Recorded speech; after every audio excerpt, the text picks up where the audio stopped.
Hello everyone. आज हम करने वाले इनपुट आउटपुट मैट्रिक्स इंट्रोडक्शन से स्टार्ट करते हैं इनपुट आउटपुट मॉडल में। तो सबसे पहले किसने दिया था ये फर्स्ट इंट्रोड्यूस तो क्वेश्चन ने दिया था।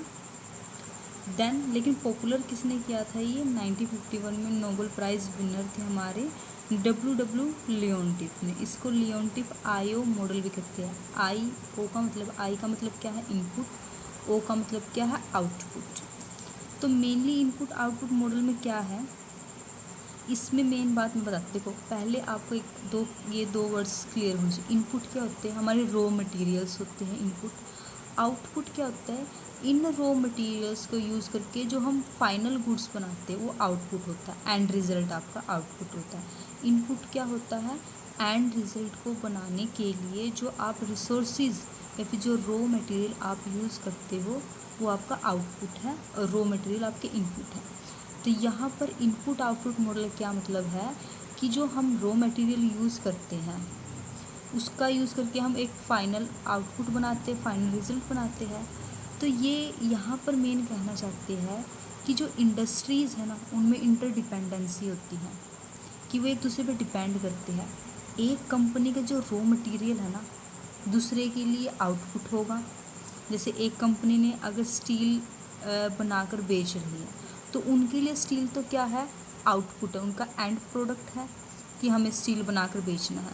लेकिन दूसरी कंपनी जो बर्तन बनाती है फिर स्टील से कुछ और बनाती है, वो क्या करती है, उस स्टील को as a raw material use करती है और रॉ मटेरियल यूज़ करते हुए उससे आउटपुट बनाती है, बर्तन बनाती है, फिर स्टील का यूज़ करके हम बहुत सारी चीज़ें बनाते हैं।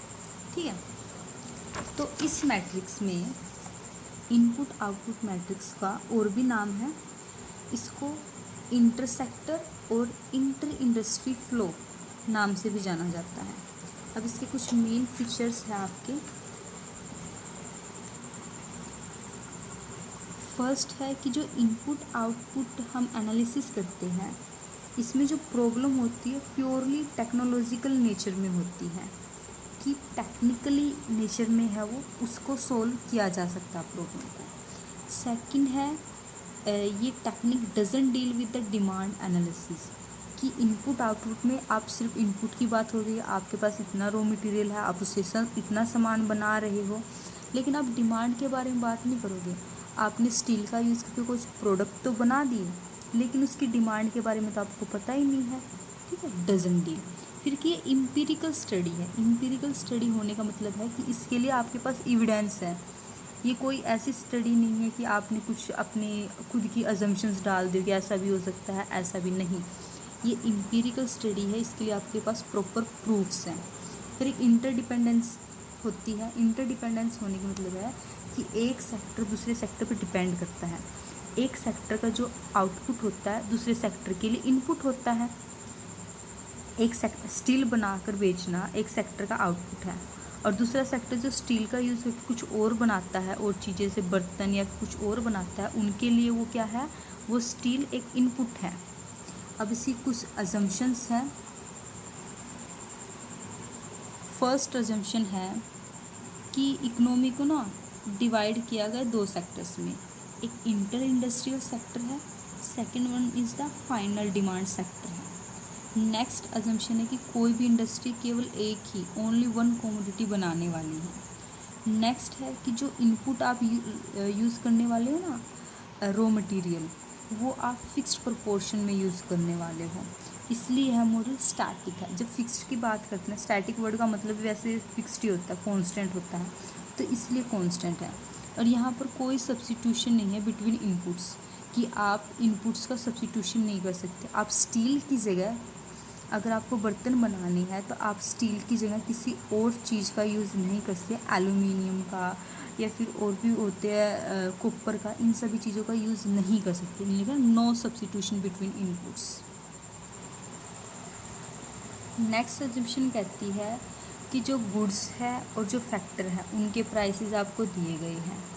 जो फैक्टर सर्विस है, जो नेचर है या फिर कंज्यूमर की डिमांड है, सब कुछ दिया गया है। ये माना गया है कि हमें गुड्स के प्राइसेस के बारे में पता है, जो हमारे फैक्टर्स होते हैं लेबर एंड कैपिटल उसके प्राइसेस के बारे में पता है, हमें फैक्टर सर्विसेज के बारे में पता है कि लेबर किस तरह के काम करने वाले हैं, कंज्यूमर की क्या डिमांड है, कांस्टेंट रिटर्न टू स्केल हमें मिल रही है, किसी तरह की ना एक्सटर्नल इकोनॉमिक्स है, ना हमें प्रॉफिट है, ना हमें लॉस है। और इनपुट आउटपुट को हम मॉनेटरी यूनिट्स में भी एक्सप्रेस कर सकते हैं। अब आते हैं कि इनपुट आउटपुट मॉडल दो तरह के होते हैं, एक क्लोज इनपुट आउटपुट मॉडल और एक ओपन इनपुट आउटपुट मॉडल। देखो क्लोज की जब आप बात करते हैं ना कि प्रोडक्शन इज़ कंज्यूम इंटरनली, कि आपने जितना बनाया उतना ही आपने कंज्यूम कर लिया, इसमें आप फाइनल डिमांड को या फिर प्राइमरी इनपुट्स को आप इंक्लूड नहीं करते हो। लेकिन ओपन में क्या होता है, आप फाइनल डिमांड को इंक्लूड करते हैं, ओपन इनपुट आउटपुट मॉडल हो जाता है। अब डायरेक्टली हम मॉडल पे आते हैं, मैं आपको इनपुट आउटपुट मॉडल के स्टेप्स बताऊंगी, उन स्टेप्स को फॉलो करो और आप क्वेश्चन को ईजिली कर सकते हो। इसमें से हर बार फर्स्ट सेमेस्टर वाले बच्चों के लिए एक क्वेश्चन बनता है, या तो आप पहले वाला मैट्रिक्स का पार्ट करो बाकी, या फिर ये वाले पार्ट में आपको ये थ्योरेटिकल पोर्शन भी करना होता है और मैथमेटिकल पोर्शन भी। हर बार क्वेश्चन आते हैं, तो थ्योरेटिकल पोर्शन में से ये क्वेश्चन आएगा, इनपुट आउटपुट मैट्रिक्स क्या, किसने दी थी, एजम्पशंस क्या, फीचर्स क्या, टाइप क्या है और इसके स्टेप्स क्या है, इस तरह से थ्योरेटिकल क्वेश्चन। या फिर आपको मैथमेटिकल सोल्व करना आएगा। इनपुट आउटपुट मॉडल में क्या है, देखो आपको एक मैट्रिक्स दी गई है, ये सिंपल हमारी मैट्रिक्स है जो हम स्टार्टिंग से पढ़ते आते हैं कि ए बड़ी कैपिटल में जो लिखी जाती है वो एक मैट्रिक्स होती है, ये एलिमेंट्स उसके, तो इसको दूसरा नाम भी है, इसको टेक्नोलॉजिकल मैट्रिक्स भी या फिर इनपुट कोफिशिएंट मैट्रिक्स भी कह सकते हैं। अब स्टेप 1 क्या आता है, सबसे पहले स्टेप आता है कि आई माइनस ए, आई क्या है, हमारी आइडेंटिटी मैट्रिक्स होती है, हमारी आइडेंटिटी मैट्रिक्स या फिर यूनिट मैट्रिक्स भी बोलते हैं इसका दूसरा नाम, लेकिन लगभग इसका आइडेंटिटी मैट्रिक्स होता है। तो आपको क्या करना है, आइडेंटिटी मैट्रिक्स बना के उसमें से ए को माइनस करना है। अब देखो ये 3×3 मैट्रिक्स है, तो जो हम आई मैट्रिक्स लेंगे वो भी 3×3 लेंगे। 3×3 वाली कौन सी मैट्रिक्स होती है हमारी, आइडेंटिटी किस तरह बनाते हैं, इस तरह से बनाते हैं 1 0 0 0 1 0 0 0 1, ये 3×3 हमारी आइडेंटिटी मैट्रिक्स बनेगी। जब आप आइडेंटिटी मैट्रिक्स में से इस ए को माइनस करोगे तब आइडेंटिकल मैट्रिक्स माइनस ए, तो ये लियोन्टिफ मैट्रिक्स कहलाती है आपकी। पहला स्टेप तो क्या है कि आपको पहले ये मैट्रिक्स देखो, अगर ये 3×3 की है तो आइडेंटिकल मैट्रिक्स 3×3 वाली बनाओ, अगर ये 2×2 ऑर्डर की है तो आइडेंटिकल मैट्रिक्स 2×2 ऑर्डर की बनेगी।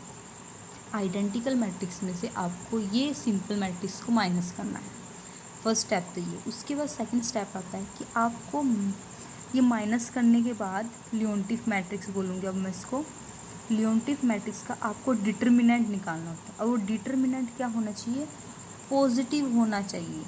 अगर वो ज़ीरो के इक्वल नहीं है, ज़ीरो के इक्वल नहीं है, ज़ीरो से कम नहीं है, वो पॉजिटिव है, तो ये लियोन्टिफ मैट्रिक्स का डिटर्मिनेंट अगर पॉजिटिव है तभी आप आगे इस क्वेश्चन को कर सकते हैं। अगर वो पॉजिटिव नहीं आता, नेगेटिव वैल्यू आती है या फिर ज़ीरो आती है, तो आप उस क्वेश्चन को आगे नहीं करेंगे, वो क्वेश्चन आगे नहीं निकलेगा, उसका इनपुट आउटपुट मॉडल में आंसर नहीं निकलेगा और आगे ये स्टेप कर ही नहीं सकते आप। ये आपकी फर्स्ट होता है, पहला काम इसको माइनस करो आइडेंटिकल मैट्रिक्स, फिर उसका डिटर्मिनेंट, अगर उसका डिटर्मिनेंट पॉजिटिव नहीं है तो आप क्वेश्चन को आगे सोल्व नहीं करेंगे। थर्ड स्टेप आएगा पहले फर्स्ट स्टेप की फुलफ़िल होने के बाद, अगर आपका फर्स्ट स्टेप फुलफ़िल है, सेकंड स्टेप फुलफ़िल है, तब आप थर्ड स्टेप करो। थर्ड स्टेप क्या है, जो हमने माइनस कर दिया, माइनस करने के बाद जो ये हमारी मैट्रिक्स आई थी, माइनस करने के बाद, क्योंकि इस तरह से ब्रैकेट में होनी चाहिए या फिर ब्रैकेट ये वाली होनी चाहिए, ऐसे सीधे डंडे तो डिटर्मिनेंट के लिए यूज़ करते हैं ना, उसमें से जो माइनस किया था हमने आइडेंटिकल मैट्रिक्स माइनस ये सिंपल मैट्रिक्स में ये लियोन्टिफ मैट्रिक्स बनने के बाद उसमें जो डायगोनल एलिमेंट्स होते हैं ना, डायगोनल एलिमेंट्स कौन से होते हैं हमारे, ये वाले जो क्रॉसिंग एलिमेंट्स होते हैं, ये जो डायगोनल एलिमेंट्स है क्या होने चाहिए, शुड बी पॉजिटिव। ये जो डायगोनल एलिमेंट्स हैं, ये जो डायगोनल एलिमेंट्स है ये पॉजिटिव होने चाहिए, आपके डायगोनल एलिमेंट्स ये आपके पॉजिटिव होने चाहिए। ये दो स्टेप सबसे ज़्यादा इंपॉर्टेंट है, उसके बाद ही आप क्वेश्चन को हल कर सकते हो। तो आपको क्या करना, आपको एक पॉजिटिव में मिल गई, डिटर्मिनेंट भी आपका पॉजिटिव है और आपके डायगोनल एलिमेंट्स भी पॉजिटिव। उसके बाद क्या करोगे, ये जो आपकी मैट्रिक्स बनी थी लियोनटिफ मैट्रिक्स, इसका अब आपको इन्वर्स निकालना है। इन्वर्स निकालने के वही स्टेप्स रहेंगे जो आपने पहले किए हैं। पहले उसका एडजॉइंट निकाल लेंगे, एडजॉइंट निकालते साथ ही उसको डिवाइड करते हुए कोफिशिएंट डिटर्मिनेंट से, एडजॉइंट निकालते साथ इसको डिवाइड करेंगे डिटर्मिनेंट से, तो ये आपकी वैल्यू आ जाएगी इन्वर्स की, इन्वर्स ऑफ अ मैट्रिक्स की वैल्यू आ जाएगी। स्टेप 5 क्या है, ये एक्स है आपका आउटपुट, ये आपकी लियोनटिफ मैट्रिक्स थी, और ये एफ आपकी फाइनल डिमांड। जो आपका इन्वर्स आएगा उसको आपको क्या करना है, इनटू करना है, मल्टीप्लाई करना है फाइनल डिमांड से। जो आपका इन्वर्स आएगा उसको आपको मल्टीप्लाई करना है फाइनल डिमांड से, और इस तरह से आपके एक्स की वैल्यू आ जाएगी। एक्स इट मीन्स आउटपुट की वैल्यू आ जाएगी। तो यही तो हमारा मॉडल है input output matrix, input output model, कि आपको इनपुट का यूज़ करते हुए आउटपुट निकालना है। देखो यहाँ पर फाइनल डिमांड यूज़ किया गया है, तो ये हमारा कौन सा एक ओपन इनपुट आउटपुट मॉडल है। अगर यहाँ पर एफ नहीं होता तब ये क्लोज इनपुट आउटपुट मॉडल होता। अब कुछ क्वेश्चंस देखते हैं। क्वेश्चन स्टार्ट करने से पहले हॉकिन साइमन नाम की कंडीशंस होती हैं, 2 मार्क्स में भी आती है, और वैसे भी अगर आपको थ्योरेटिकल आता है तो आपको ये 2 लाइन लिखनी है, सिर्फ 2 लाइन लिखनी है। हॉकिन साइमन नाम की कंडीशन होती है जो कि वेबिलिटी बताती है। वेबिलिटी बताती है कंडीशन क्या है, इनपुट आउटपुट मॉडल। वेबिलिटी का मतलब है वैलिडिटी बोल सकते हैं आप इसको, कि आपका मॉडल वैलिड है इनपुट आउटपुट या नहीं। वो 2 बातों पर डिपेंड करता है। कौन सी 2 बात, हॉकिन साइमन कंडीशन के नाम से वो 2 बातें जानी जाती है। फर्स्ट तो क्या है कि आपका जो डिटर्मिनेंट है ना i-a का, ये डिटर्मिनेंट पॉजिटिव होना चाहिए। अभी हमने बात की थी सेकंड स्टेप। थर्ड है कि diagonal elements must be positive, तो ये भी पॉजिटिव होनी चाहिए डायगोनल एलिमेंट्स की वैल्यू भी। ये 2 आप कर चुकी हो। अब डायरेक्टली क्वेश्चंस पे आते हैं। फर्स्ट क्वेश्चन में आपसे पूछा गया कि कोई हमें इनपुट आउटपुट कोफिशिएंट मैट्रिक्स, ये मैट्रिक्स दी गई है, ये 2 सेक्टर की 2x2 मॉडल है, इसे 2 सेक्टर है। तो आपको इसमें टेस्ट करनी है हॉकिन साइमन कंडीशंस की वेबिलिटी क्या है। तो इसके लिए 2 कंडीशन है। सबसे पहले तो आइडेंटिकल मैट्रिक्स में से माइनस करेंगे ए मैट्रिक्स को। आइडेंटिकल मैट्रिक्स कौन सी बनेगी, 2x2 की बनेगी, उसको माइनस करेंगे। 1 में से माइनस करके 0.4 को, 0 में से 0.1 को, 0 में से 0.7 को, और 1 में से 0.6 को।